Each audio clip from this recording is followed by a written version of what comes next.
Kalau ragu tentang rezeki baca nih ayat nih. Surat 11, surat Hud ayat 6. Wa ma min dabbatin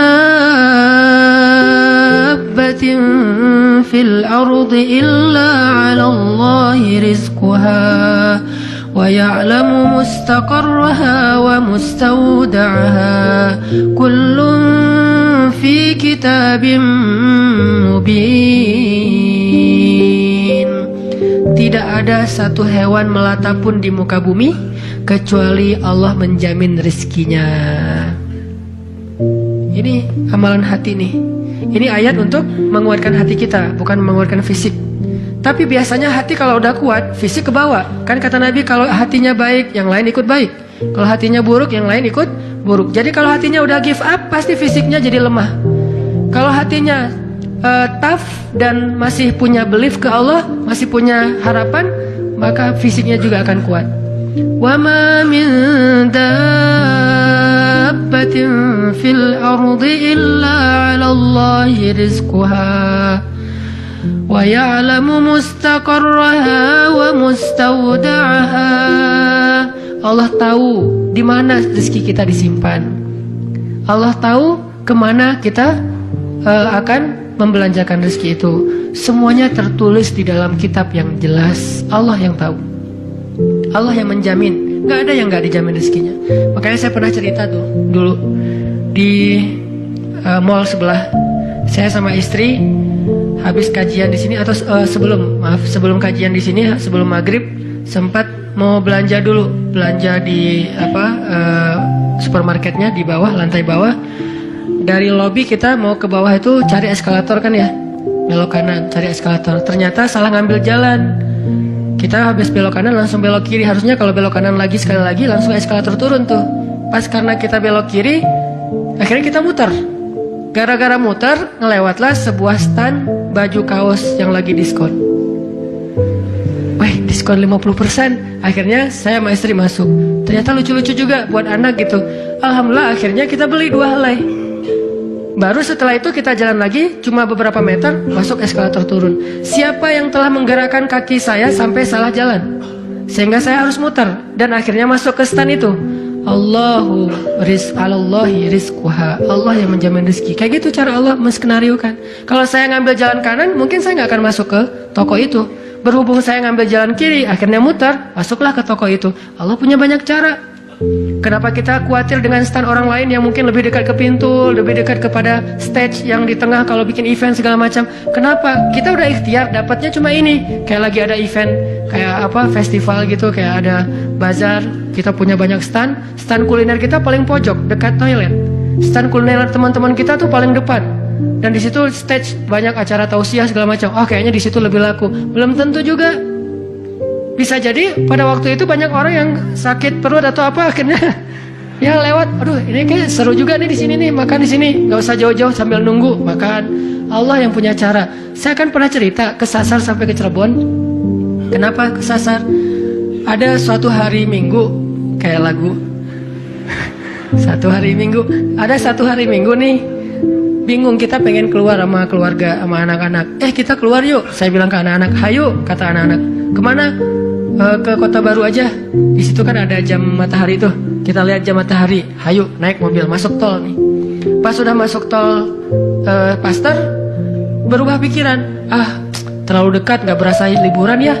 Ya, terus mau kemana? Ke Jakarta aja yuk, ke Ancol. Ada pantainya. Oh, ayo ke Dufan.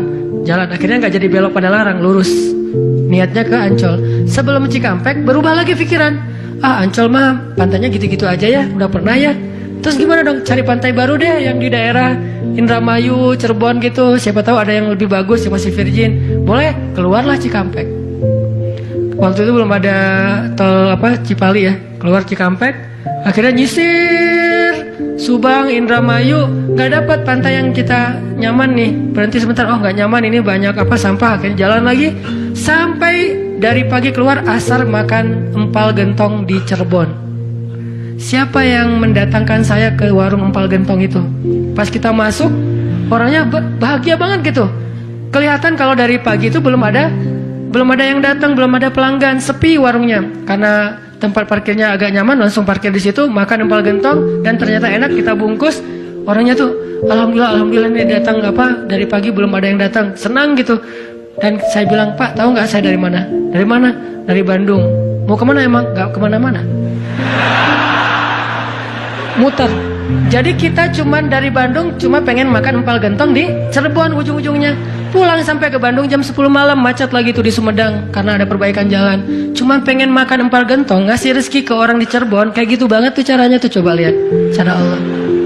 Oh, yakin nih sama Allah. Allah bisa banget ngedatangin. Kalau ini terjadi kepada orang lain, berarti kalau saya cari rezeki bisa juga caranya kayak gitu. Allah kan punya banyak cara. Cuman kadang-kadang atau seringnya kita nggak tahu cara itu, tahu hasilnya doang nih. Tiba-tiba dapat. Sesederhana itu kita berpikir, akhirnya sesederhana itulah syukur kita ke Allah. Kalau kita tahu gimana rumitnya rezeki itu datang ke kita, kita akan syukurnya lebih pasti tuh. Masya Allah ya, Allah ngedatangin rezeki ke saya tuh gitu-gitu amat, sampai ada orang yang kesasar sekeluarga, bingung gitu. Tapi kan dia, kalau saya nggak cerita, dia nggak akan tahu. Dia pikir cuma orang yang memang tinggal di Cirebon atau emang lagi jalan lewat kebetulan mampir. Artinya karena dia nggak tahu prosesnya, rasa syukurnya juga sederhana. Sama kayak kita nggak mensyukuri masakan istri kita kalau yang udah punya. Istri itu masak tuh rempong loh dari pagi, wah sampai ganti lagi. Kita nggak tahu ya, mungkin istri kita baru belajar masak, gagal 2 kali loh. Itu yang ketiga tuh, nggak enak pula. Udah gagal 2 kali. Dan kita pikir cuma masak sayur gini doang mah, sayur bening mah gampang. Kita kan nggak tahu prosesnya, sehingga apresiasi kita juga ya segitu-gitu aja. Kalau kita tahu prosesnya, walaupun cuma sayur bening sama telur ceplok, kita akan peluk istri kita, mah makasih banyak ya, mama udah berkorban banget buat papa, mah hari ini makanan terenak sepanjang hidup papa loh mah.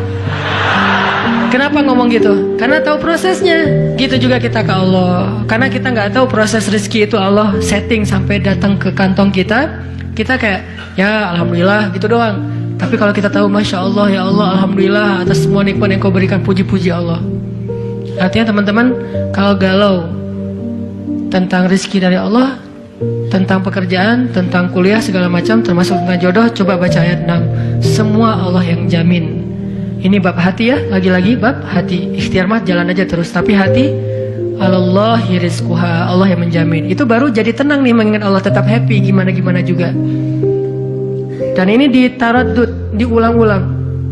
Coba diulang-ulang nih ayat nih. Jadikan salah satu ayat favorit. Kalau kita lagi galau, langsung baca ayat ini berulang-ulang sendiri kalau bisa. Baca dulu terjemahannya, hafal. Kalau udah hafal terjemahannya, tinggal baca ayatnya berulang-ulang. Sebelum tidur mungkin, kalau yang paling tenang. Kalau khawatir nggak bangun tahajud, ya udah sebelum tidur baca. Wa ma min dabbatin fil ardi illa 'alallahi rizquha. Diulang. Itu beda banget loh rasanya. Belajar untuk mentafakuri kebesaran Allah, sehingga kalau kita nanti ada masalah, mengingat Allah lebih mantap.